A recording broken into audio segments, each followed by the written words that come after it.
हवा भैया लोगन गोलू भैया के आवाज में ये जमाना के देख के कुछ सुनावत हमें सुना समझा कैसे भैया तुम सुनावत है। ठीक है भैया लोग तुम सुनावा जात हई सुनावा कि पहले के मेहरारू में क्या के मेहरारू में का अंतर है वो बता देते भैया।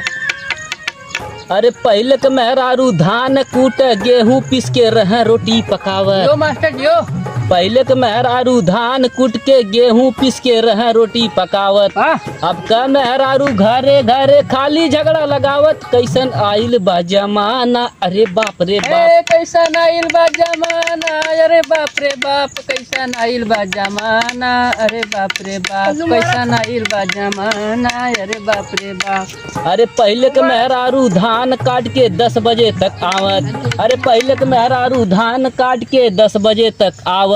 अब का मेहरारू उठलाली क्रीम लगा के रह फोने में बतियावत। कैसन आइल बा जमाना अरे बाप रे बाप। हीरो जियो कैसन आइल बा जमाना अरे बाप रे बाप।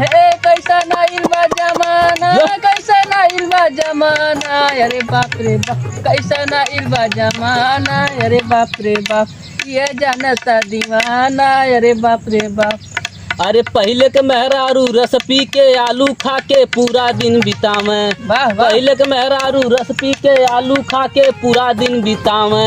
अरे अब का मेहरारू छोला फुल्की खा के ऐठल बतियावे। कैसन आइल बा जमाना अरे बाप रे बाप। कैसन आइल बा जमाना अरे बाप रे बाप। अरे बापू बाप अरे बापू बाप। कैसन आइल बा जमाना अरे बाप रे बाप। कितना बिगड़ल बा जमाना अरे बाप रे बाप। अब मास्टर तने बेंचू छेड़ के था वाह। अरे पहले के मेहरारू अपने भाई बाप का गोड़ रहे दबावत। अरे जियो जियो।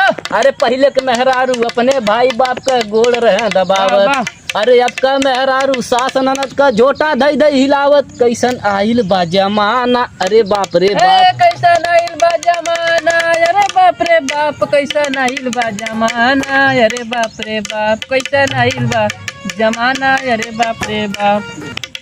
अरे पहले का मेहरारू अपने भाई बाप का इज्जत रहे बचावत। अरे पहले का मेहरारू अपने भाई बाप का इज्जत रहे बचावत।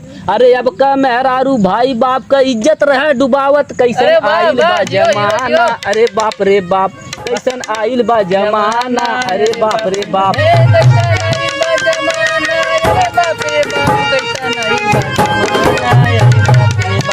मर्दा से लड़की दिखाती ना अरे